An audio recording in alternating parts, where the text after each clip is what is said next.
I practice or use peaceful communication, nonviolent communication, for the simple reason that I get more of my needs met and I have better relationships. When I use it is pretty much every day. I can do it by myself, with myself. I can do it with everyone I meet, stranger on the street, close relationship.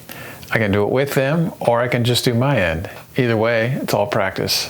What is NVC?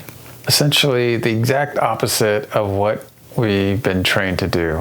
What we've been told since the day we were born and what we've seen all around us, just do the opposite of that.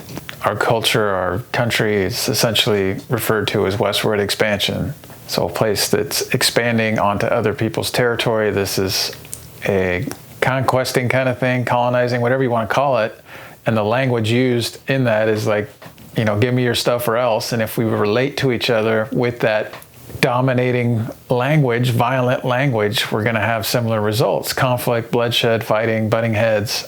So that's great if you want to take over a place. Not so great if you want to have a peaceful, loving, harmonious relationship.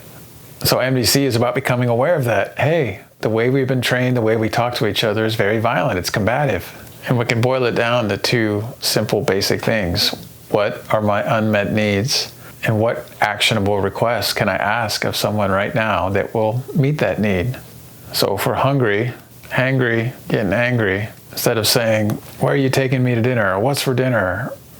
Or why isn't dinner ready? Or anything in that realm, instead we can check in, like, how are we feeling? Oh shit, I'm feeling really hungry. I'm so hungry, I'm starting to get angry. What do I need? I need some food. Okay, what can I ask for right now?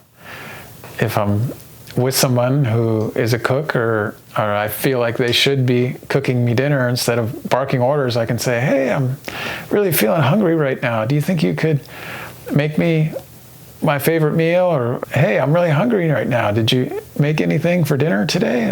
I'd really love to eat whatever you got. I'm really starving. And it's the same basic format for anything. It gets harder when the need is more tender. Maybe we have lots of trauma. Even in the case of food, like I know some people who had trauma around food. They were denied food as a kid, or it was rationed to them, or it was held over them like power and punishment. If you don't do what I tell you, you don't eat. So they have a lot of baggage around food, and it's hard for them to ask. So it doesn't matter what it is. Let's say it's sex, feeling super horny or desperate or needing or wanting it bad. We can demand it or be pushy or why, like blame me, shame me. Why aren't you doing this? Why aren't you having sex with me? Why are you making me wait? All this like angry blame and shame kind of stuff. Well, it might be true. It's a violent way. It's a wrong-making. It's blaming. It's you're the cause of my pain. You did this to me. That's the underlying thing that we're saying. So instead, we got to go inside ourselves and think of what's going on. Like, what am I feeling? Oh, I'm feeling really frustrated, and I'm just feeling this strong desire, this drive to want to penetrate and to make love and to be close and to feel intimate and to orgasm, whatever we're feeling.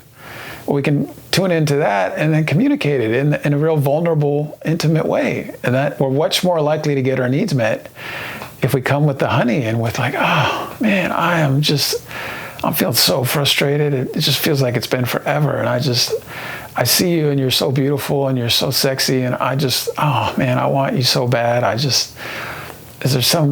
Can we make love tonight? Is that like, oh, that would mean so much to me. And yeah, I'm just so horny and gosh, it just hurts to look at you. I just think about you, and every time I get close, I just want to be inside you so bad. And and if we say it like that, hopefully, if we're with a mature partner, they'll be like, oh, baby, that sounds really hard, and like, oh, yeah, come here, come give mama a kiss. Hopefully we'll get that, or they'll be like, oh, I'm not feeling it right now, but tonight, I would love to make love to you. Is that okay? Can we do it? And it's a natural human thing when someone comes to us with pain and vulnerability to want to meet that need. And so Marshall Rosenberg would say, the two basic things are like the feeling, like what am I feeling? What need am I not getting met right now? And then a simple actionable request. So if I say, I want to have sex every night, well, is big. It's too vague, or it's too all-encompassing. Whereas if I say I want to have sex tonight, or I want to have sex tomorrow night, or oh, I'm hungry, can we eat in 30 minutes? It's very specific. It's something actionable that the other person can go within themselves and be like, oh, hey, can I do this? Yes or no? Whereas if we make this big thing, or it's super vague, or it's not actionable, like if we say, I want you to make more money. Well, that's super vague and be heard as a stressful pressure kind of thing. Whereas if we're very specific and say, oh, I feel safe if you make $1,000 a week, or whatever the number is, but it's something doable that's specific. And then from there, we can get into more details around like, oh shit, that sounds like way too much money, or oh, that's not enough, or whatever our response is. But we can have a dialogue about how, and we go through the same process every time. We hear the request and be like, yes, I can do that. And if the answer is no, we always come back with, I can't do that, but I can do this, or I can't do it now, but I can do it another time. And we can give a flat no, but I found it's way better to give a follow-up, to not leave somebody in limbo. Often if it feels like we're ignoring them, we're putting them off, or stonewalling, and it often leads to anxiety on their part. And it is their part, if they do feel anxious and like they're not being heard or ignored or stonewalled, to say so. At the same time, part of a healthy relationship is like, okay, I'm not going to leave this person hanging. I've heard their pain. They are suffering. They're in it. I'm not just going to say no and leave it at that. I'm going to say why I can't do it right now. And ideally, we say, oh, I hear your need. Sounds like that's really hard for you. I want you to get your need met. I want to do that for you. Let's work together so we can do this. Like, that's loving, healthy relationship. You want to meet the other person's needs. We want to do that for each other because we want them to do it for us. And when we do that, and create that like reciprocal, I meet your need, you want to meet my need, because we're feeling good. It's the upward spiral of needs met instead of the downward spiral of digging into more conflict and more separation, more division. Like, we don't want that. So I found when someone makes a bid for, hey, this is my need, I'm really suffering here. I'm really feeling it. This is what I need. Can you do this? That we hear the pain, we tune into the feeling. Oh, empathy. Often I found in relationship with my woman, often it's just empathy. That's the first thing she needs. Like, oh, hey, baby, I hear you. I care. Like, that's it. We want to know that we're cared for. We matter. We're important. Because often as kids, we felt like we got the, shut up and do what I tell you routine. So as adults, we want to get the opposite. Like, oh, I'm heard, I matter, I'm cared for, I'm loved. And so if we tune in and, oh, wow, this person's hurting. I care about this person. I want to meet their needs. So NVC is super simple, and it can be really hard because we've been trained to do it the other way. And so it's always go back to, like, no matter what the hell is going on, okay, what am I feeling right now? Oh, I'm feeling overwhelmed. Oh, what she just said sounds fucking crazy or impossible. I'm feeling pressured. Like, there's no way I can do that. So tune in. How am I feeling? Like, okay. And then at the very least I can speak, oh, wow, I'm feeling really scared right now. Like that. I don't know how to, if I can do that. It's like, I want to do it, but shit, I'm scared to death right now. We can tune in to the basic feeling of where we're at. And we don't have to say it out loud right away. We can be like, oh, wow, that request sounds fucking crazy and impossible. I don't know how I'm going to do that. And I can just tune in like, oh, well, what's going on with me? Why can't I do it? Like, what's this about for me? Is it like literally like too much? I can't do it. It's too big. And then, okay, well, how can I break it down and ask for like more time or more detail or hey, I don't know if I can do all that. That seems really big. Can you make it more manageable, like a smaller step, something I can do today? Marshall Rosenberg's examples, he often would respond to somebody when they're trying to guess their needs and make it a request that's doable. Usually it's too vague or it's something that's not actionable. Like someone might say, oh, I want to feel loved. Well, how the fuck do I do that? Like that's both vague and non-specific. And so it's like, oh, what would make me feel loved? Oh, if you rub my shoulders right now, that would feel really great. Can you give me a little 5-minute neck and shoulder rub? That would feel awesome. So then that's like, we're very specific. We're letting the other person know, oh, this is how I receive love right now. And if you do that, that'd be great. And then also, Marshall Rosenberg says that often we don't know if that action is going to meet our needs until we get it.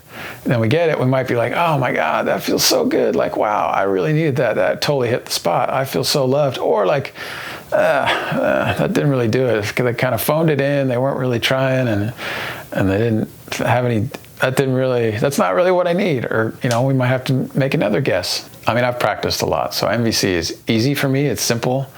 And I'm often with people who don't know it, and they're new to it, and it's work in progress for them. And so I can be there right away and be like, oh, what's the unmet need? What's the request? And I can go within me, and I'd be like, oh, I know what my need is. I can feel it. I know it's there. I know it. And I'm like, oh, what could I say right now or ask for? Something actionable they could do right now today. I can usually come up with it right away. Whereas often with someone who's not trained in this way, or they're in their hurts, they're too in the pain. They're overwhelmed with the feelings, and they don't even. They're in battle mode. They're just like, oh, unsafe. This person is unsafe. I'm not gonna.